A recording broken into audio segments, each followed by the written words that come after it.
Okay, so now we're going to work on finding those inverse functions of a given function. We did a basic example in the learning target video, so now we'll just apply that to our log functions and exponent functions. So part A, or here's our example, what is the equation of the inverse of the function? So first thing we're going to do is we're going to rewrite with a y equals. So y equals 10 raised to the x plus 1 power. Once you have that, then the inverse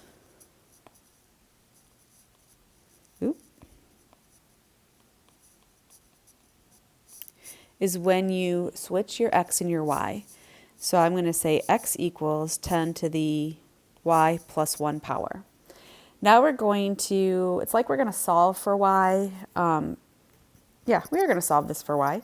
Our y is in the exponent position, so we can write this in log form to get that variable out of your exponent. So we can see that there's a base of 10, so we're going to have log base 10 of the result, which is over here, x, and it equals the exponent, y plus 1. All right, so now y is out of the exponent position. We can go ahead and subtract 1 from both sides, and that's going to give us y equals log. I'm going to put this x in parentheses. That just might be a little bit more clear, so when I write the minus 1 on the end, I just want to recognize that the only thing we're taking the log of is x. That minus 1 is not with the x, so if we were to graph this, this would be a vertical translation, not a horizontal translation.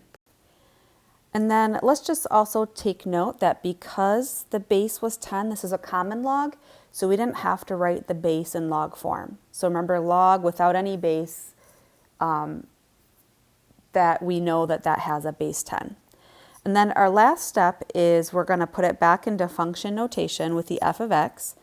But because we have an inverse, we're going to use inverse notation. So it's f of x with that negative 1. So that's the inverse of f of x equals log base x minus 1. There's the inverse function to f of x. All right, let's try another one. So part B, we have g of x equals log base 7 of x plus 5. So first step, let's replace the g of x with y. So we have y equals log base 7 of x plus 5. Now we can write the inverse. The inverse, we're going to switch the x and the y. So we're going to have x equals log base 7 of y plus 5. And then we're going to solve for y. Typically, whatever form you're in, the other form might be the easier one to work with. So we're in log form. We're going to go ahead and put this into exponent form. That's how we're going to be able to get in here to where the y is. So in exponent form, look for the base. It's log base 7, so we have 7 raised to the power of x. Remember, whatever's on the other side of your equal sign is your exponent, and it's going to equal the result, which was that y plus 5. And now we can pretty quickly solve for y. We'll just subtract 5 from both sides.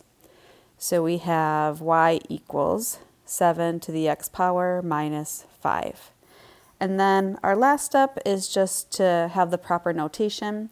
Put it, write it in function notation. Our function was g of x, so we're going to say g of x with the negative 1. So we say that the inverse of g of x equals 7 to the x power minus 5. And then just a reminder, if you were to graph this function and then graph this function, they would be their reflections across that line, that diagonal line y equals x. That's visually how those would compare on a graph.